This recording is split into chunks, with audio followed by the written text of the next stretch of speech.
Hey everybody, welcome back to SouthField.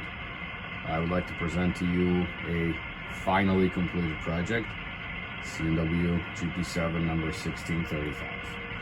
From one of my previous videos, I introduced this project as a locomotive in a very interesting paint scheme that I personally have never seen before in a high hood Jeep for the C&NW.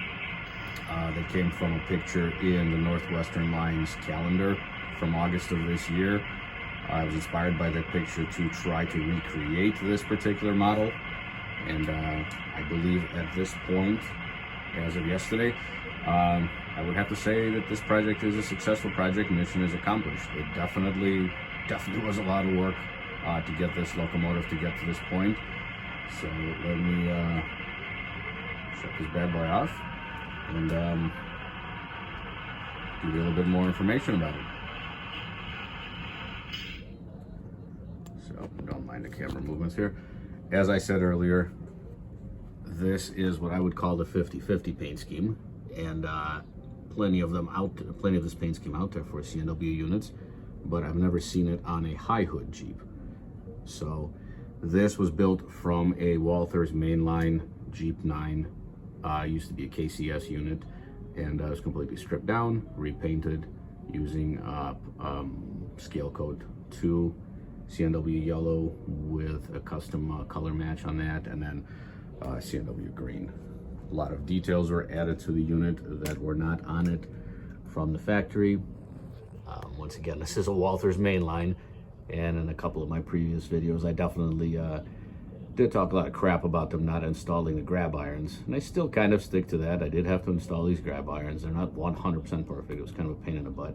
And there was a lot of super detailing items that I installed in this locomotive that really should have kind of come on it. I would have paid more money for it if they came on it. That's why I buy Genesis locomotives. But overall, I have to say, you know, as a completed project here, I can't actually, pardon the camera movements here, I can't actually argue too much with this particular with this locomotive.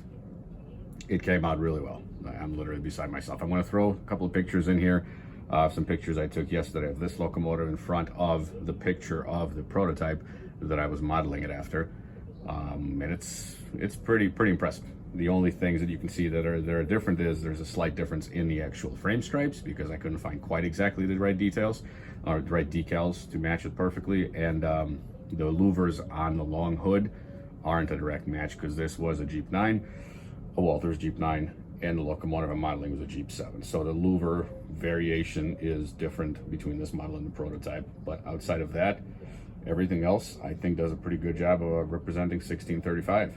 So I'm gonna throw in a couple of pictures here at the bottom, like I said, then I'm gonna go ahead and shut the hell up and have this locomotive run around the layout a little bit for you guys.